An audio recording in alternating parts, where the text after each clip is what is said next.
I was still in the hospital recovering from an emergency C-section when I found out my sister-in-law had told my husband he should get a DNA test because my newborn baby might not even be his. When I found out I was pregnant, I felt like the luckiest person alive. Marcus and I had been trying for so long, and when that positive test came back, it was like a dream come true. We couldn't wait to share the news. Our families were thrilled. Well, most of them were. The only person who didn't seem all that excited was my sister-in-law, Marsha. Marsha and I never really got along. She was the kind of person who always made little comments that felt meaner than funny. She'd say things like, "Wow, you're brave to wear that," or, "I don't know how you two make it work, but it's good for you." It was always something. Marcus would just shrug it off and say things like, "That's Marsha. She doesn't mean anything by it." So I tried to let it go and not let her get to me. During my pregnancy, though, Marsha's comments started to feel different, worse somehow. She'd make weird jokes about how Marcus and I weren't alike and how it would be funny if Perry didn't take after him. I didn't say anything because I didn't want to start drama, but deep down, it hurt. I tried to convince myself I was overthinking it and that she was just being her usual self. When Perry was born, everything went wrong. I had planned for a smooth delivery, but I ended up needing an emergency C-section. After that, I had complications and had to stay in the ICU for a few days. It was one of the hardest things I've ever been through.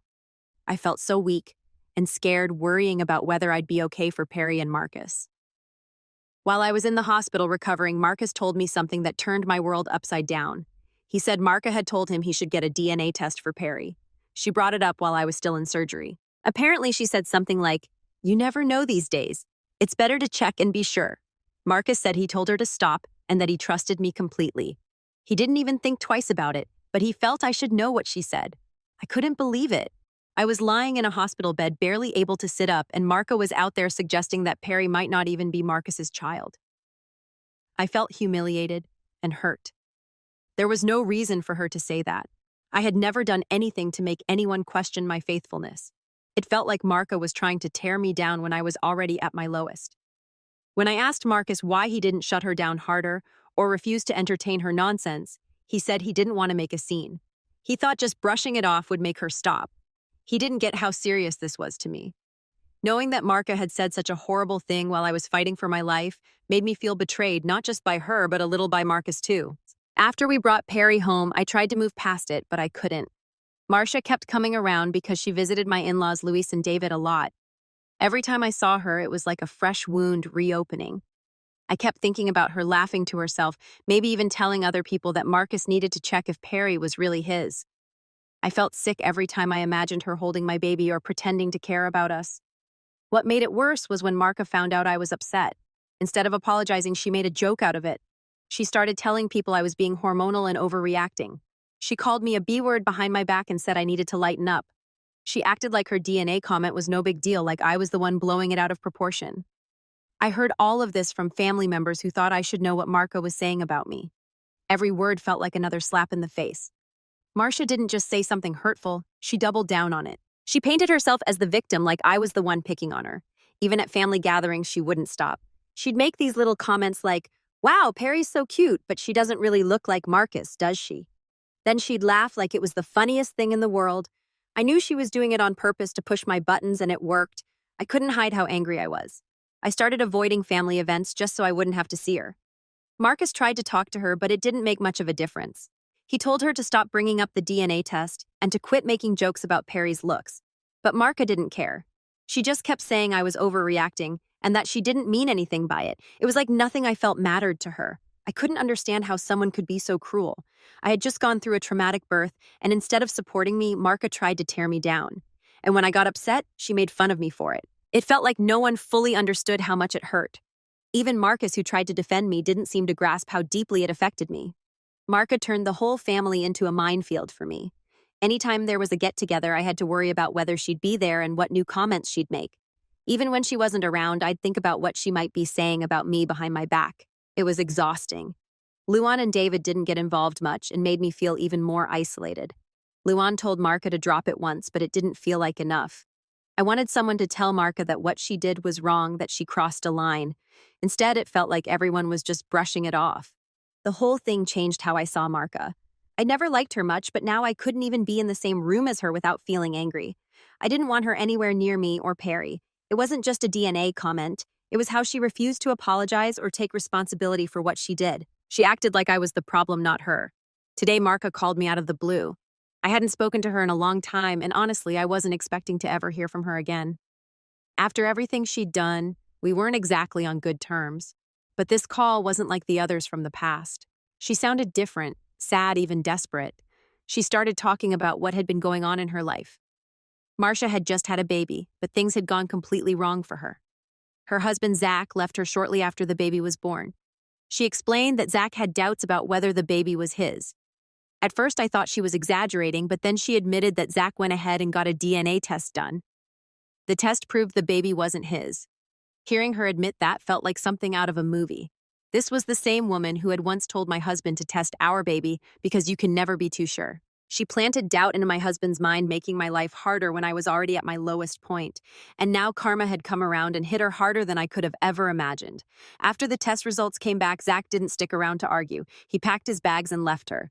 Marsha was left alone with a newborn and no support. She told me the rest of the family had turned their backs on her too. Luan and David didn't want her to stay with them, and no one else in the family wanted to help either. Then she asked if she and her baby could move in with us. When I heard her say that, I froze. This woman had treated me like dirt for years. She made my life miserable after Perry was born, throwing around accusations and jokes at my expense. She called me names and made me feel like I wasn't good enough for Marcus. Now she wanted me to let her into my home and help her. At first, all I could feel was anger. How dare she ask me for help after everything she did? She never apologized for the things she said or the pain she caused. She never tried to make things right. She just went on with her life like nothing had happened. And now that she was in trouble, she wanted me to bail her out. But then I started thinking about her baby. None of this was the baby's fault. It wasn't fair for the child to suffer because of Marsha's mistakes. No matter how much I disliked Marsha, I couldn't ignore the fact that there was an innocent baby involved. At the same time, I had to think about my own family. Marcus and I had worked so hard to create a stable, happy home for Perry. Things were finally starting to feel normal again after all the drama Marsha caused. Letting her move in felt like inviting chaos back into our lives. I didn't trust her, and I wasn't sure I ever could. Marcus wasn't thrilled about the idea either. He was angry at Marka for the way she treated me and didn't think she deserved our help. But he also felt bad for her. She was his sister, and no matter how awful she'd been, he didn't want to see her completely alone. I went back and forth in my head trying to figure out what to do. On one hand, Marsha created this mess for herself. She lied to her husband, and now she was dealing with the consequences. She didn't deserve sympathy for that. On the other hand, how could I turn her away when she was clearly at her lowest point? I also couldn't shake the feeling that her apology wasn't genuine. She said she was sorry for everything, but it felt more like she was saying what she thought I wanted to hear. It didn't feel real, and I couldn't bring myself to believe her. I wondered if she'd really changed, or if she'd go back to her old ways the moment she got back on her feet. Marsha had always been quick to judge others and tear people down. What would happen if I let her move in? Would she treat me with any respect, or would she just take advantage of my kindness? I tried to focus on the facts. Marsha had burned all her bridges. Zach was gone, and the family wasn't willing to help her. She had no one else to turn to, which was why she came to me. But that wasn't my fault. She had put herself in this situation. It wasn't my responsibility to fix it for her. Still, I couldn't stop thinking about the baby. As much as I didn't want Marsha in my life, I felt bad for the child. Turning her away felt like punishing an innocent baby for something that wasn't their fault. But letting her move in felt like inviting trouble into my home. The whole situation has left me feeling torn. I don't want to be the kind of person who turns away someone in need, but I also don't want to put my family at risk. Marsha has caused so much pain in the past, and I'm not sure I'm ready to forgive her. Now I'm stuck trying to figure out what to do. No matter what I decide, it feels like the wrong choice. Ida for not wanting to let my sister-in-law move in, even though she says she has nowhere else to go. Update 1. After a lot of back and forth, Marcus and I decided to let Marka move into the apartment we bought a few years ago. Originally, it was meant to be a rental property to give us extra income, but with everything going on, it seemed like the best option for her. She was going through a rough time, and this way she wouldn't have to live with us directly, but at least she'd have a place to stay. Marcus made it clear that while she wouldn't have to pay rent, she would still need to cover her own bills, utilities, groceries, everything else. It felt fair to us, and Luis and David thought it was generous, especially given Marsha's situation. They encouraged her to take it, and she agreed. For a while, everything seemed fine. Marsha mostly kept to herself, and we didn't have any issues. Things were still a little awkward between us, but it felt like it might work out if she just stayed in the apartment and figured things out on her own. For a while, the arrangement worked, and I even started thinking we might be able to move past everything. But then something totally unexpected happened. We found out that Zach, Marsha's ex-husband, had filed a restraining order against her. It was shocking. For months, Marka had been regularly calling family members, staying in touch with everyone, and then suddenly no one had heard from her. And this news caught us all off guard. We didn't know what to think. It was just so unexpected. Marcus happened to be talking to Zach about work and decided to ask him what was going on. Zach didn't hold anything back. He told Marcus the whole story. According to Zach, Marka had been stalking him. She had been showing up at his workplace uninvited, lingering outside his house and following him around. It wasn't a one-off thing. It had been going on for weeks. Zach said she was even bothering his family members, showing up at their homes and making them uncomfortable. When Zach confronted Marsha, she broke down. She begged him to come back and told him she loved him and said she'd made a huge mistake. She promised she'd do anything to fix things between them. She wanted him back and she couldn't stand the thought of him being with someone else. But Zach was clear about what he wanted. He told her he didn't want to get back together. He reminded her of the affair, which was obviously a deal breaker for him. He told her he was done and nothing would change that. Marsha didn't listen. She kept following him, showing up wherever he was and calling him nonstop. She went as far as calling his immediate and extended family. It got so bad that Zach had no choice but to file for a restraining order. He needed her to leave him alone and let him move on. When Marcus found out, he immediately told Luis and David. They were shocked and disappointed. At first, they didn't know how to react, but eventually they decided to confront Marka about it. When they asked her about the restraining order, Marka denied everything. She claimed Zach was lying, that it wasn't true, and that he was making it all up. But no one believed her. It didn't add up. If Zach had gone through the trouble of filing a restraining order, something had to have happened. Luan asked her flat out why Zach would go to such lengths if nothing had happened. Marsha didn't have an answer. She just sat there in silence. After that conversation, no one in the family spoke to her. It was clear she'd made some big mistakes and no one was willing to take her side anymore. She was still living in the apartment, but her relationship with the family was clearly falling apart. Marsha kept trying to reach out, calling everyone in the family multiple times, but no one answered. Her calls went ignored and no one was willing to engage. She had burned too many bridges and now she was completely on her own. At first, I felt bad for her. She was clearly struggling and seemed to have no one left. But at the same time, I knew she'd put herself in this situation. She was the one who made those choices and pushed everyone away. It wasn't up to us to fix things for her. Marcus and I decided to stay a little distant from the situation. We wanted to make sure everything was okay with her living in the apartment, but we didn't want to get too involved. We hoped Marka would eventually face the reality of what she'd done and try to change her behavior. But as time went on, things only seemed to be getting worse. No one in the family was speaking to her. She kept calling, but no one would pick up, and it was clear that her actions had pushed everyone away. And now she was facing the consequences of her behavior. I tried to stay out of it. I didn't want to be the one to fix things for Marsha, especially after everything she'd done. It was heartbreaking to see her struggling, but she needed to take responsibility for her actions. As much as Marcus wanted to help her, he knew that she had to want to change first. She couldn't expect anyone to fix things for her if she wasn't willing to put in the effort herself. I am not sure where things will go from here. Marsha is still living in the apartment, but the tension with the family is higher than ever. No one knows what to do next, and no one seems to want to get involved. Marcus and I are just waiting to see whether things improve or get worse. At this point, I'm not sure what more we can do. We gave her a chance, and now it's up to her to make things right. Until she takes responsibility for her actions, I don't think anything will change. Update 2. Recently, we had a family dinner at Luan and David's place. It was a bit of a strange situation because things had been awkward with Marka for a while, but we were trying to keep the peace. However, as soon as she arrived, we knew something was off. Marsha was nearly 2 hours late. We'd all been sitting around chatting and waiting, but she wasn't usually that late, especially for something like a family dinner. When she finally walked in, it was clear that something was wrong. She did not look like herself. And Marka has always been the type to make sure she looks her best from her clothing to her hair. But that night, she appeared different. Her hair was messy and her clothes did not look like something she would normally wear. She looked disoriented, as if she was somewhere else mentally. Everyone at the table knew something wasn't quite right. A little while after Marsha finally showed up, David's friend Martin arrived. Now this was strange. David hadn't told anyone he was inviting Martin. We were all a little confused, but we didn't think too much of it at first. Maybe he had just decided to bring him along at the last minute, but the timing felt odd and the whole vibe in the room had already changed with Marsha's weird arrival. Marsha went upstairs to put her daughter Zola to bed.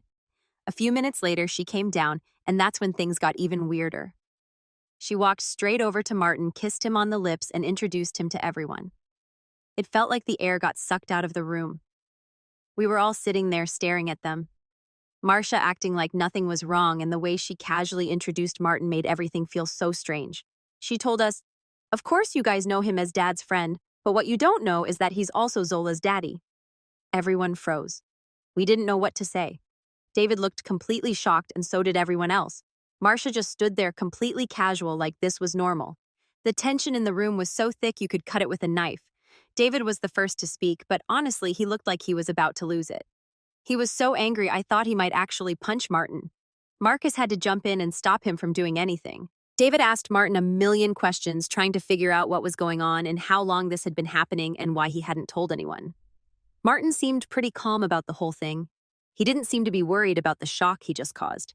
He didn't answer many of David's questions, just sort of shrugged and said that everything was fine. Then Marka dropped another bombshell. She casually told us that she wouldn't need the apartment anymore because she'd be moving in with Martin at his family home. It was like she was just letting everyone know about her new life. And that was that. No warning, no discussion, and she seemed so sure about everything, like she had it all figured out and the rest of us were just supposed to accept it. Luan, still trying to process everything, asked Martin about his wife. Martin didn't seem uncomfortable at all. He told us that he and his wife were already separated and they were going through a divorce. It didn't seem to faze him at all, but the rest of us, it felt like everything had just turned upside down. The rest of the evening was awkward. Everyone was trying to process what had just happened, and no one knew how to react. It was hard to understand how Marsha had gotten to this point. She used to be so different, so put together, but now it was like she had completely lost touch with reality. A few days after the dinner, Luis and David called me and Marcus over to their house. They asked us to come, but they told Marka to leave Martin out of it this time. It was clear they wanted to talk to her alone. We went over unsure of what to expect. When we got there, things didn't start off well. Luan and David were both really upset. They sat her down and started talking about her relationship with Martin. They asked her if she knew what she was doing, if she understood the consequences of being with someone twice her age, especially when his kids were older than she was. Luan kept asking her why she was making these decisions, and it was clear she didn't agree with Marsha's choice. Marsha, though, was convinced that everything would be fine. She said that she was sure about her decision and everything would work out once Martin's divorce was final. She seemed so certain of herself, but the rest of us couldn't understand how she could be so sure. David and Luan kept trying to get through to her, but Marka wouldn't listen. She wasn't angry or defensive. She just kept repeating that everything would work out and that she was happy with her decision and no one needed to worry about her. It was clear that no matter what anyone said, she wasn't going to change her mind. The whole conversation felt like a dead end. We all tried to explain our concerns, but Marsha didn't seem to care. It was like she had already made up her mind and nothing was going to make her see things differently. At one point, I felt like I didn't even know who she was anymore. It was hard to imagine the Marsha we knew now being the same person who used to care so much about her family and her future. No one really knows how to react to all this. It's so out of character for Marka, and it's hard to understand how she ended up here. I think everyone in the family is still in shock. We've tried to talk to her, to tell her that this isn't the right path, but it's like she's in her own little world now, and there's no way to bring her back. Update 3. It's been a strange couple of months, and things with Marsha and Martin have only become more complicated. I don't know what to think anymore. Honestly, everyone's just feeling so confused and uncomfortable about everything. The situation keeps getting messier, and the more we try to make sense of it, the more questions pop up. It's hard to keep track of how all this has spiraled. David especially is the most hurt by all of this. Martin has been his friend since high school. They've known each other for decades. David never imagined in a million years that Martin would end up with Marsha. I don't think any of us could have predicted this, and to make it worse, it happened so quickly. It was all just too much, too fast. 2 months ago, Martin's divorce was finalized. I remember when he told everyone about it. It wasn't a surprise since he and Charlotte had been having problems for years, but still you could tell it hit David hard. They had all been friends for so long, and this was just something no one ever expected. They'd always seemed so solid, like a perfect family. But the next day, right after his divorce went through, Martin proposed to Marsha. Yeah, you read that right. The very next day, I don't even know what to say about that. It was like they were moving in a whirlwind. The proposal was so quick and the engagement seemed like it came out of nowhere. Marsha, of course, was ecstatic. She was thrilled that things were moving so fast. But for the rest of us, it felt rushed and strange. And then just last week, they got married. They didn't waste any time, did they? The wedding was huge, way bigger than anyone expected. Everyone was talking about it. The reception was filled with whispers. People couldn't help but gossip. And I am sure everyone was trying to figure out what was going on behind the scenes. I can't even count how many times I overheard people talking about how bizarre this whole thing was. Luan was telling me how uncomfortable she felt, especially because of her connection with Martin's ex-wife, Charlotte. Charlotte and Luan have been friends for years, and Charlotte has always been a part of our family circle. I know Luan felt really torn about the whole situation. She wasn't sure where her loyalty should lie. But when Charlotte found out about Marsha and Martin's relationship, it was like everything changed. Charlotte's suspicions about Martin having an affair were now confirmed. She felt completely betrayed and the whole thing turned ugly. It wasn't just the affair, it was the fact that Martin had gotten Marsha pregnant while he was still married to Charlotte. Charlotte just couldn't handle it, and now she'd completely cut Luan off. That's what's been eating at Luan. She's been feeling so guilty about losing Charlotte's friendship. Charlotte's been her friend for decades, and now it feels like their friendship is over just like that. I can tell it's really bothering Luis, and I don't know how to help her. The whole thing is so messy. Charlotte isn't even talking to anyone in the family now, and I'm sure Luan is feeling the weight of it all. As for Marsha, she seems happy, I guess. At least that's how it looks on the surface. She's been posting about her new life with Martin nonstop, acting like everything is perfect. She's got a new husband, and from the outside, it seems like they're living the dream. But I can't help but feel like there's so much more to this story. Something doesn't sit right with me, and I'm not the only one feeling that way. It's hard to trust the situation, especially when there's so much history and so many unresolved issues. We're all skeptical about how this will turn out. Marsha and Martin seem to think everything will work out fine, but I don't know. We've all seen things fall apart before. We saw how quickly things move between them, and it's just hard to believe that it'll last. I want to be happy for Marsha, but I'm struggling to shake the feeling that she's making a huge mistake. There's just too much baggage, too many people involved with hurt feelings and betrayals. The more I think about it, the more I realize that none of us has really gotten a chance to process everything. We haven't had time to talk about how we feel about all this, and now it's all just happened so quickly.